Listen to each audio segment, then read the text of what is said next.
Alright guys, welcome back. Another episode of Orbital coming at you this week. Yeah. Now, we didn't have one for the past weekend, mostly because we're actually going to shift to a new format where we do episodes after every single game. A lot of you guys have been asking for shorter episodes as well as more episodes. So instead of doing it weekly, we'll just do it every single game. Make it really simple after that. Videos will probably be up the night of or the morning after, right? It depends on when I finish editing them. But let's get into it. We didn't have a weekly episode this past week, so we'll go over the games we just finished last week. So Rockets start off the week beating Blazers 111 to 103. Then they play the Lakers 126 to 111. Then they play Memphis 105 to 97, and then the Jazz 102 to 97. And then they finish off tonight beating the Washington Wizards in Ariza's return to Houston 136 to 118.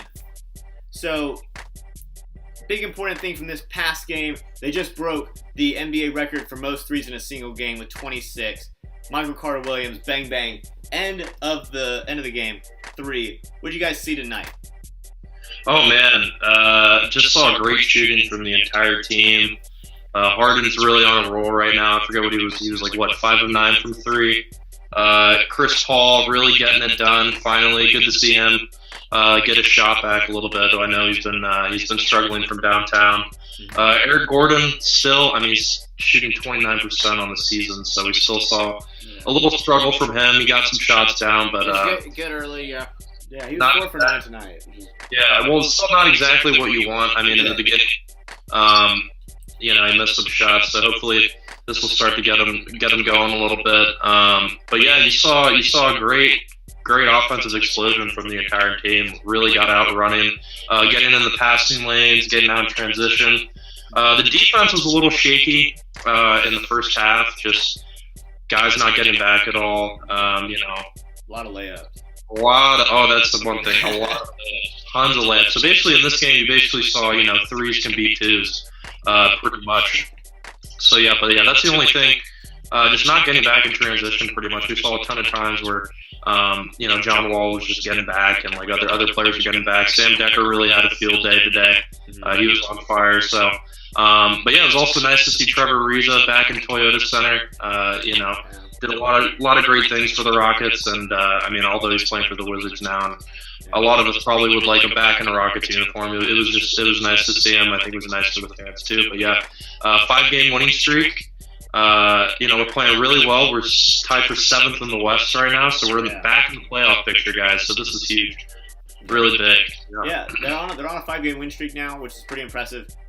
They're turning things around. Rourke, what have you been seeing? What have you seen the past couple games? Yeah, the Rockets have really been looking a lot better now. Going off this kind of 4-0 streak right now making it 5 games, winning tonight, ties us for the second most in the league right now, only behind Brooklyn, which is kind of weird. They're at 6 games right now. But the Rockets have been really hot right now. In the league, we're back to our usual selves, tied for the most threes made in a game. Actually, we're going to be the leading after tonight's game of setting the record with 26. So now the Rocks are averaging over 14 threes a game, which is really good. Back to what we'd like to see. And everyone's looking better, honestly. But you point out some kind of flaws with it a little bit. Still have some road bumps here and there, still figuring stuff out. But Harden's looking better than he was last season, and in the MVP last season, averaging almost 32 a game now, and he's also top 5, or it's actually 6th right now in assists, but then he's 3rd in steals too, so he's getting it done defensively. Defensive efficiency is still pretty good, so his player efficiency is really, really well, doing good too. So the point is, the Rockets looking a lot better now, and I hope we carry this momentum. We had a real tough schedule, we got some good games, so now it's going to ease up a little bit, and we're going to be able to, I think, take advantage now, make a run. We are 7th in the West. So if you look at it, we're only 5 games behind top seed right now. So 16 and 14. So really, this win streak's bringing us back. Like I said, we're right there to begin with. So we're right back in the picture. I think we're going to be back at 2nd, 3rd seed battling with Denver and Golden State pretty soon. So we're looking at it. And like I said, LA Clippers, they're falling off already. We're 2 games behind them. We're going to catch them pretty soon. So let me tell you, what a weird start to the season, especially in the West. It's just a battle right now in the West. The Warriors already have 10 losses on the season. So they're already in double-digit losses. It's crazy. This is something I never would have expected to happen this early on in the West. Just how crowded it is right now. It's actually every team's still in it. Yeah, it's crazy to think that literally it's like 1 through 14. You're like, I don't know who's making it, who's not, and then there's just 7.5 games. Yeah, and then there's literally just Phoenix, who's just like horrible. But even they're on a 4-game win streak right now. You know, with Oubre, then beat the Celtics like a couple minutes ago. They beat the Celtics, but yeah, it's crazy to think that just how wide open the West is. It's absolutely crazy. It's all, and you have surprise teams like Sacramento. Memphis obviously wasn't good last year, but you expect them to be better this year. But Sacramento is obviously just a surprise. But it's crazy to see 1 through 14 as teams that could make the playoffs. I think as the season progresses, I think you'll kind of start to weed out a lot of those teams that'll probably make the playoffs, and I think things are going to start to get a little bit more clear in the West. I think right now for the Rockets especially, this is the time where you want to go on a win streak and just keep climbing up the West. So I think right now is really important. I mean, you got 5 games, you got a ton of momentum. James Harden's playing really well. Chris Paul is starting to get his stuff going. Gerald Green's shooting really well. But yeah, I mean, what the Rockets really need, we still need a lot more bench depth for sure. So I mean, we still have the trade deadline coming up. I'm sure Daryl Morey is working in the lab up there, just figuring out trades. I mean, we're going to need more defensive wing help for sure, and just try to bolster that bench. What do you all think about the Kentavious Caldwell-Pope rumors that have been going around? I like that a lot. I mean, that you're adding another shooter to the team. You could bring off the bench for sure. So I think that trade would be really nice. I mean, you still have J.R. Smith out there. Don't know what we'd have to give up for him. Probably not too much, considering he's just sitting on the couch right now. So yeah, you got players out there that I think the Rockets could really use. Yeah, some good spark plugs. Yeah, you need some more spark plugs. I mean, you got Danielle House, who's playing really, really well. You got to like that. And then, what I really like with Isaiah Hartenstein, he came in today because Nene was. He always gets those offensive boards, dude. Yeah, Nene is on a. They don't like playing him for back to back, so he sat tonight. But it's really nice to have Isaiah Hartenstein playing in the G League. So like when he gets called up, he's ready to go, and he hasn't missed a step. So he got some questionable foul calls called on him this game, but you had to like the hustle and his defensive ability out there. So I think you got to he's starting to develop a little bit more. He's getting a little bit more muscle on him. So it'll be really nice to see his development. But yeah, the Rockets are definitely not done making moves at all. There's still a lot to be done with this team.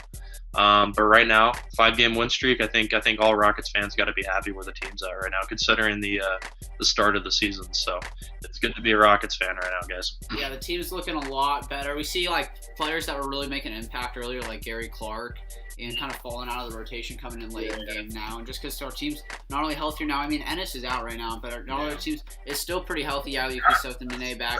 And he'll play tomorrow night against Miami. So yeah, we got like games coming up with Miami, San Antonio, and then we play OKC on Christmas. Yeah. I think we can win all these games.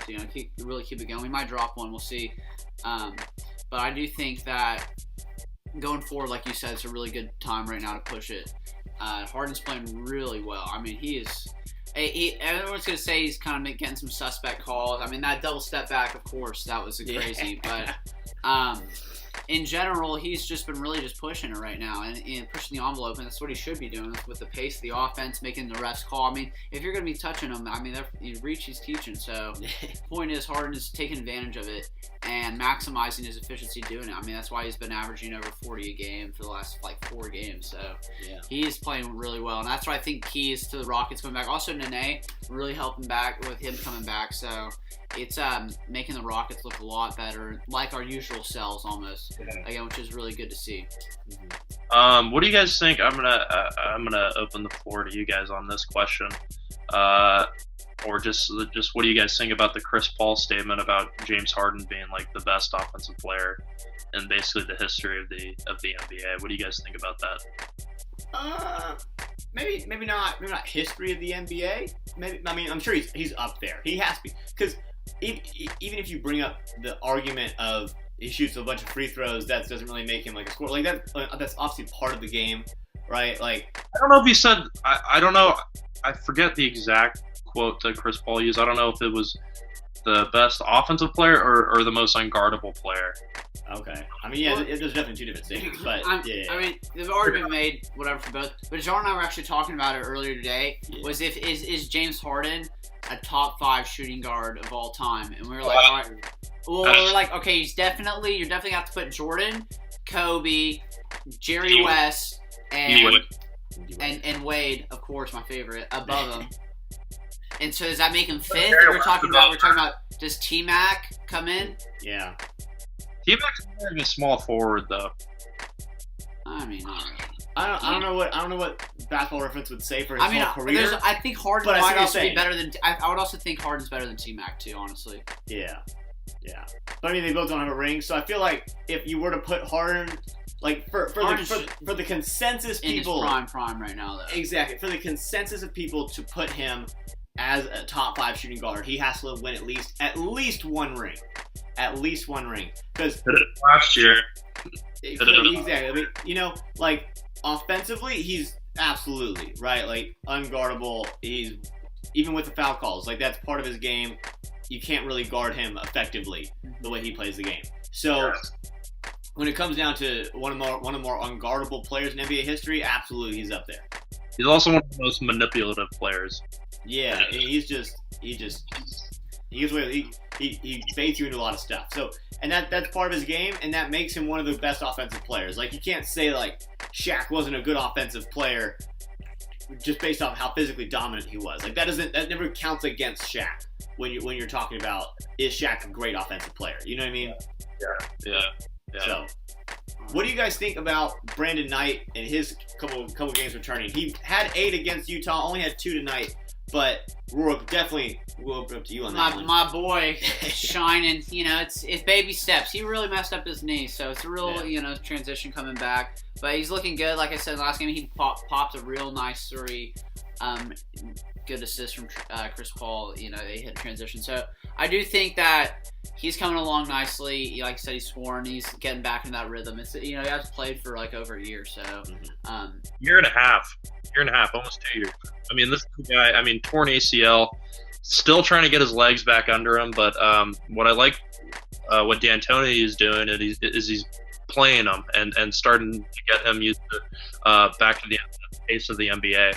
So, I think as the season progresses, I think Brandon Knight's going to be a pretty integral part off the bench. So we'll just have to see how he progresses throughout the season. But I'm expecting big things from him from sure, and a lot of big shots because we know he's a really good 3-point shooter. Was a 40% 3-point shooter when he was playing before he went down with his injury. So I mean he's really capable shooter, and I think he could be a huge part of this team.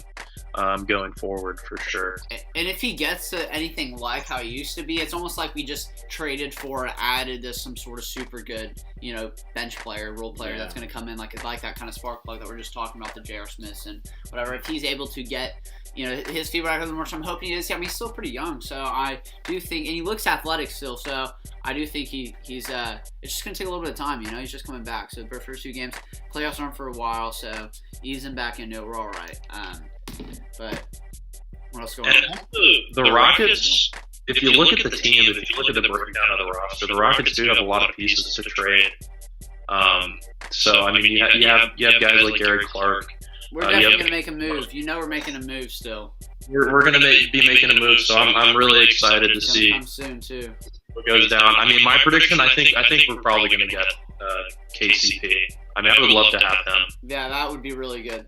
Yeah. I love JR too, honestly. I don't care. I think KCP, since he was so good in Detroit, and now he's kind of fallen off. He was actually good in LA last year. It's just he got that whole thing. House arrest thing. Yeah, the house arrest thing where he couldn't even play games that were outside of LA because he violated probation. So he's had a lot of off the court stuff. But I think you bring him to Houston, I think he goes back to being what he was in Detroit. When I feel like Detroit should have retained him, but they didn't, obviously. Yeah. But he's a good player. I think LA has kind of lowered his stock a little bit, which I think benefits the Rockets, obviously. But he's still a good player. Yeah. And Houston loves those types of guys, right? Yeah, absolutely. They work well in our system. They do. Those kind of Gerald Greens. Yeah, they love rejuvenating people's careers. I mean, if you just look at the history, I mean, obviously, you have failed experiments from time to time. I'm gonna say names: Carmelo and Ty Lawson. Obviously. Yeah, Ty Lawson, dude. You know, sometimes you have to take chances on guys, and I think KCP is a pretty safe bet and a pretty safe chance to on. So, yeah. Yeah. So, guys, that pretty much gonna be the end of the episode. The only other thing we didn't report on was Zochi. I forgot about that. Yeah, Zochi has been released, so he's not on the roster, not on the G League roster anymore. That's the only other Rockets news. Tomorrow, like I said, this is going to be a lot shorter of videos. That's pretty much all we're going to talk about today. Tomorrow we'll have another video out for the Miami game. Again, should be probably later in the evening, but we will get it out either that night or the next day. Anyway, again, like the video if you liked it. Subscribe to the channel. Make sure to follow us on social medias. We put a lot of stuff on the social medias pretty much every day. So Instagram and Twitter, both Orbital_the THE. Do you guys want to say anything before we head out? That sounds perfect. Just look ahead tomorrow night. Rockets playing primetime against Miami. Should be a good game. Hopefully, Rockets get to carry that momentum for another dub. Bang. Let's go. Hopefully they make it 6 straight. We'll see y'all tomorrow. Adios.